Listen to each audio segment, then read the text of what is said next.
Swim baits are very popular right now, and they have a wide range in prices, ranging from like 10 to 15 bucks all the way up to multiple hundreds, 500, 600, and there's some even going for over 1,000 now. Let's kind of demystify what separates them in terms of price and what you should look for when choosing a swim bait. The first thing that we'll talk about is materials. Material is a huge factor in the performance of the swim bait. So there's resin versus plastic, and the plastic is going to be more mass produced. It's typically made in China. They're made by the thousands of them and sold over here. So the problem with plastic is it doesn't allow for the buoyancy in the bait as a resin bait does. So think of it this way. If you see a bubble in a swimming pool, the way it kind of comes to the surface, it's relatively slow. It's not shooting straight up really, really fast. Where if you put a piece of wood down in the water and you let it come up, it's gonna shoot to the top really fast, kind of depending based off of overall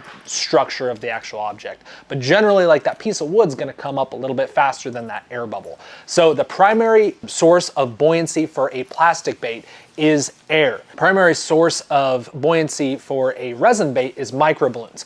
And that resin microballoon mixture is going to have a buoyancy more similar to wood. It's just a little bit less than what kind of like a good, and it depends on the wood as well.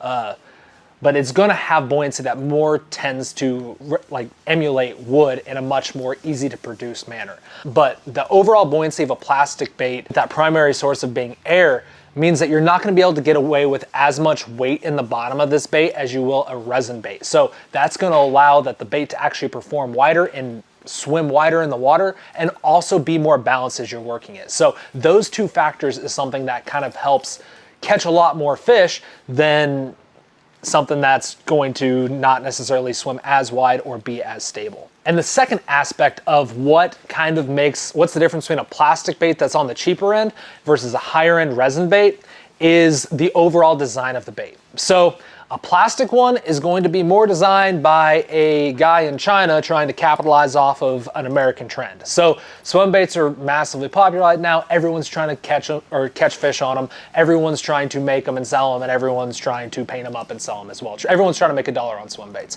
And this is probably one of the most popular blanks out there.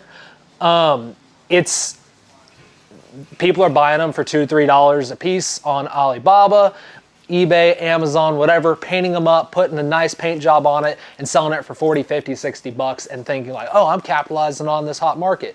Meanwhile, if you go with this route, you are hurting yourself in terms of fishing. Yeah, you can probably go out there and catch fish on it, but it's not going to be able to catch as many fish, and you're not going to have as much success as if you actually go with something that was designed by someone that actually throws swim baits. So a lot of these garage guys, we're big swim bait fishermen. I throw these things constantly when I'm fishing, and I know what makes a fish want to bite a bait as opposed to just like come up at it and look at it and be like, no, whatever. And I design baits for fish to bite, not for someone to make $1 off of. So the big thing with this, let's just kind of tear it apart real quick.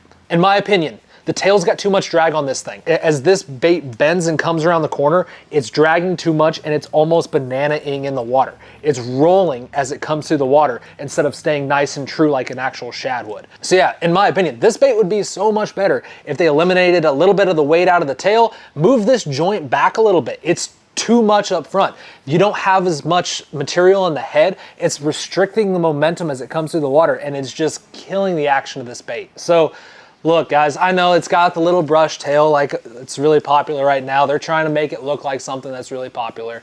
But look, this bait was designed to catch the fisherman, not the fish. So go with something that's more resin. I know it's more expensive. It's the one that we sell, that's the base level, is $95 as opposed to $15, but you're going to get what you pay for in terms of that. Like, you're just gonna get much better performance, and you're gonna have a lot more success, and you're gonna have a lot less frustrations than if you just went with a cheap plastic bait.